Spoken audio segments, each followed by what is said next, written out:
Apes on tape.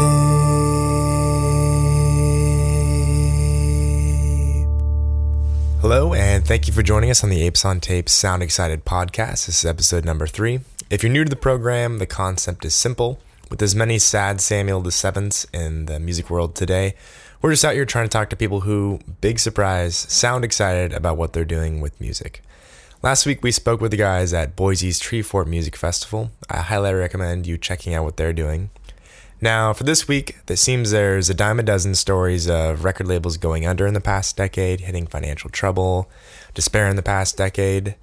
Not tonight's guest. We're joined by Sean Bohrman of Burger Records. Burger Records started in 2007, and by my account and many others, it's been very successful. Sean, how are you doing tonight? I'm doing well. Awesome. Are you have a show at our shop tonight? I was just going to ask, are you in the Fullerton shop? Yep. This is where we all live, and we're having a show here with Fletcher C. Johnson and Dirty Fences tonight. Very cool. And I was looking at the map. I'm not super familiar with Fullerton. Are you guys close to like Fender Ave and that original warehouse down there?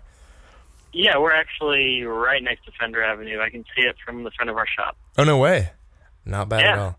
I actually got a jam in that warehouse last spring. It was pretty magical. Cool. Well, you were right around the corner from us. Nice. Very cool. So kind of going back to the origins, it originally started with you and Lee and your band Makeout Party, right? Uh-huh. And was that, I mean, I know there's a million dudes, myself included on it, that created a record label kind of to legitimize their own band. Was that originally kind of the plan, or did you have bigger ambitions? Nobody else wanted to put out our singles, so we decided to do it ourselves, and then saw how easy it was, and then we started taking it from there and doing it ourselves, and here we are. And did you envision expanding in the early days and kind of the domination you got going now, or was it more of a evolved planning down the road? When we first started, no, but when we discovered that we could make tapes quick and easy, and no one else was really interested in making cassettes of all these awesome albums, that's when we jumped at the chance to do that and kind of took over the cassette industry. Definitely. And it seems like, you know, while every label is kind of concerned about CDs and vinyls and touring, which is a lot of overhead. I mean, that's a ton of overhead. You guys just pumped out cassettes. I mean, what, like 300 releases and 100,000 tapes or something like that? Yeah, we're on release 467, and we did 200 last year. We've done probably over 400 cassettes and about 40 LPs. That's crazy. And, just keeps growing. A couple singles and CDs. And it seems like, from my perspective, I think it some sort of inclusive umbrella philosophy on it, and like the more the merrier seems to be kind of your guys' motto. Oh, yeah, definitely. We don't like to be exclusive. We want to be included and everything. We don't, making people feel not included is not what music is about. It should be an all-inclusive thing, and that's what we're trying to do with Burger Records, is make everybody feel included and a part of this thing. And definitely. It's been working out. It almost seems odd the last, decade or so of music, depending on what you're looking at to classify that, but it's weird that it's unique to be the inclusive guys, you know? Yeah, I know, it is weird. A strange idea. But, I feel having a relationship with the fans is how you're going to make more fans, and how you're going to be different from all the other record labels, because they're not all faceless, like just, business type things. There's a handful of really good record labels that are doing the same thing we're doing. And I think just being able to call the label at any time and talk to me, like on my cell phone, and just being available 24/7 is important. Yeah, I mean, case in point, me calling today. Yeah, exactly. And I think part of it, too, is the enthusiasm. I mean, that's got to be contagious, especially for young bands. That's got to be a key to growing, is just how passionate you guys are about that. And, like you said, spreading that to others that reach out. Yeah, and it's awesome seeing these bands that we saw or we discovered, and seeing them grow and become, like, actually big and influential in the music scene. Definitely. Yeah, and I think that networking has been interesting where, I mean, like, if you go on Twitter and stuff and see the fan support and utter passion and support of what you guys are doing. That enthusiasm that you guys started with is extended to people that you're working with, people that are buying from you, which is pretty cool. Yeah, that's awesome. In your eyes, was there a point that you realized there was one particular thing or a set of things that really made it work, or things that, changed it from flopping? When I had said earlier about a number of record labels having a tough time, was there a point that you said, hey, this is why it's working? Did you realize that?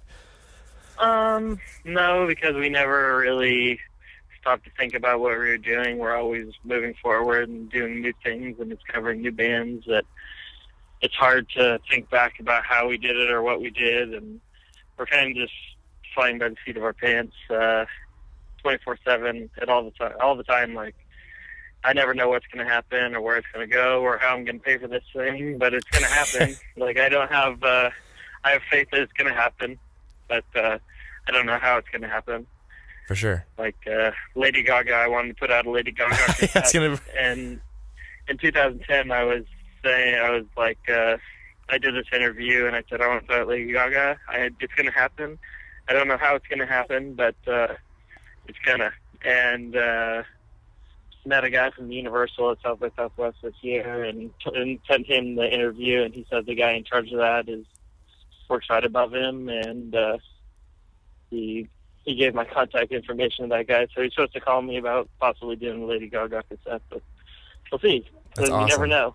That's so cool. The craziness of Burger Records is we're open to everything and anything, and that exposes us to a ton of people and things that you wouldn't normally think would be into putting out cassettes. Absolutely. That happen. Yeah, I had in the notes later to mention that Lady Gaga whole experience. I read about that earlier, and I think we probably have a 4-hour conversation about worldviews and stuff, but I think that's a very good outlook that you have on that, where there might be a lot of people raining on your parade, or trying to, but that optimism is definitely, from an outside perspective, working out. Yeah. I was going to say, too, yeah, I feel like you guys have pretty big ears when you look at the wide range of music you have put out. Do you have any criteria other than, hey, this shit sounds great, let's go ahead and talk to them and see what we can make happen? Just that the people are nice and cool and easy to work with. We've been really lucky with most everybody we've worked with has been very nice, and we've made friends with. And some of the people you worked with, there's an impressive roster there from Ariel Pink to Ty Segall, the OCs, sure. Black Lips and stuff. How did those connections arise? Was that tough to pull, or just, super cool people connecting? Yeah, and, Make-Out Party toured and played a ton. So we played some of Ty Segall's first shows when he was with Traditional Fools and the Epsilons, when he was still living in Southern California. And so we've known him for a really long time. And same thing with the Black Lips. We've known them for a while from touring and stuff. And once we started the label, we started hitting up all these people, and they were into it. And the labels had no interest in making cassettes, so they gave us the okay, and we did it. Definitely. And Burgerama, I saw, was, the second annual Burgerama was a few weeks ago? Uh-huh. And that was pretty stacked, too. I mean, some of the names I named above, and then Bleached and White Fence and stuff. How did that come to be? Was it just another, let's try to see where the natural extension of this thing can go and play around with it? You never know what's going to happen. One time, the people who own the observatory now hit us up and wanted to work with us, and so we did Burgerama 1, and it was sold out and a big success. So we decided to do Burgerama 2, and it was an even bigger success. So I don't know, and that all stems from people just, it's hard for us to say no to things. Sometimes we say no, but for the most part, we say yes to everything and at least try it out. And our relationship with them worked really well, and we put out we did a ton of great shows there, sold out shows that were crazy, and some of the band's best shows, and met a bunch of people through there, and I don't know, they're really awesome to work with, and luckily they're local. Definitely. And they have connections. Yeah, that helps. I hate working with all the money and all that stuff for booking, so they do all that. Oh man, yeah, we supply the bands.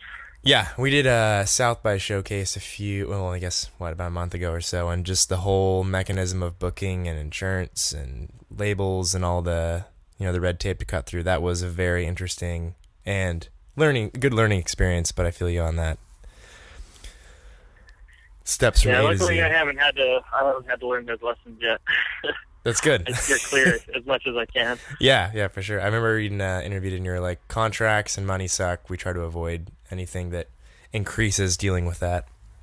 Yeah. And for, we get to do a lot of stuff for free, which is cool. Yeah, I think that makes it easier that you could probably get more stuff done that way. Yeah. And for artists out there that are digging Burger Records, do they get in touch with you, or is it usually the other way around where you get in touch with them? It works a ton of ways. At the beginning, we got in touch with a lot of bands. Now a bunch of bands are getting in touch with us.